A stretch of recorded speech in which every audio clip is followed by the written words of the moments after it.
இவரால் தான் பையனுக்கு எதுவும் பிரச்சனை வருமோ நினச்சி அவங்க வந்து கிருஷ்ணரை பார்க்கறதுக்கு அலோவ் பண்ண மாட்டேங்கிறாங்க.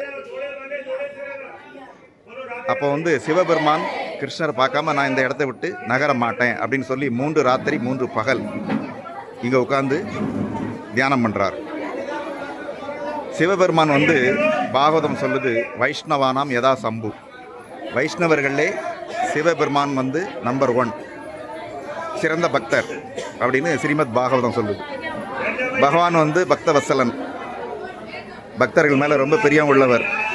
சரி, ஒரு பக்தன் தன்னை பார்க்க வந்திருக்கான், அவனுக்கு தரிசனம் பண்ணணும் அப்படின்னு நினச்சி கிருஷ்ணர் ஒரு ஐடியா பண்ணுறார். யசோதா அம்மாட்ட போய் நான் இப்போ சந்திரனை பார்க்கணும் அப்படின்னு கேட்குறாரு பகலில். இப்போ யசோதா அம்மா சொல்கிறாங்க, பகலில் சந்திரனை வரமாட்டான், நைட்டில் தாண்டா பார்க்கலாம் அப்படிங்கிறாங்க. அப்போ கிருஷ்ணர் சொல்கிறார், வாசலில் ஒருத்தர் உட்காந்துருக்காரு, அவரோட ஜடாமுடியில் சந்திரன் இருக்குது, அதனால் அதை பார்க்கணும் அப்படிங்கிறார். உடனே யசோதா அம்மா நேரே சிவபெருமான்கிட்ட வராங்க. இப்படி என் பையன் வந்து சந்திரனை பார்க்கணுங்கிறான், உங்களை நேருக்கு நேர் பார்த்தான்னா ஏதாவது கந்திர்ச்சி விழுந்துடும் உங்களால், அதனால் ஒரு தொட்டியில் நீர் வச்சு அந்த நீரில் வந்து பையனோட முகத்தை காமிக்கிறேன், நீங்கள் வந்து அவனை சேவிங்க, அப்போ வந்து உங்களுடைய சந்திரனில் தெரியும். சரி, என் பையன் சந்திரனை சேவிப்பான், நீங்கள் கிருஷ்ணரை சேவிங்க அப்படின்னு சிவபெருமான்கிட்ட சொல்லி தொட்டியில் நீர் வைக்கிறாங்க. அதே மாதிரி கிருஷ்ணரை அந்த தொட்டி பக்கத்தில் வந்து காமிக்கிறாங்க. சிவபெருமானும் கிருஷ்ணரை சேவிக்கிறார். கிருஷ்ணர் சந்திரனை பார்க்குறார், சிவபெருமானையும் பார்க்குறார், சிவபெருமான் கிருஷ்ணரை பார்க்குறார். 2 பேரோட ஆசையும் நிறைவேறுது.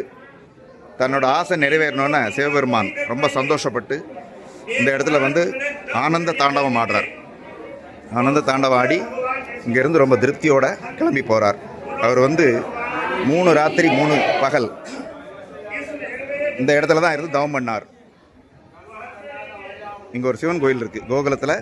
கிருஷ்ணர் வீட்டுக்கு ஏத்தாப்பிலே ஒரு சின்ன சிவன் கோவில், கோகுலேஸ்வர் மகாதேவ் அப்படின்னு பேர். இந்த இடத்துல சிவபெருமான் 3 ராத்திரி 3 பகல் தவம் பண்ண இடம், கிருஷ்ணரை தரிசனம் பண்ணுறதுக்காக. ரொம்ப புனிதமான இடம். யாரெல்லாம் இன்னும் கோகுலம் வந்து சேவிக்கலையோ அவங்களுக்கெல்லாம் கோகுலத்தை பார்க்குற பாக்கியம் கூடி சீக்கிரம் கிடைக்கட்டும், பகவான் கிருஷ்ணர்கிட்ட வேண்டிக்கலாம். ஜாய் ஸ்ரீ ஸ்ரீ கோகுல்தாமுக்கு ஜாய். ஹரே கிருஷ்ணா. துளசி மகாராணிக்கு ஜாய்.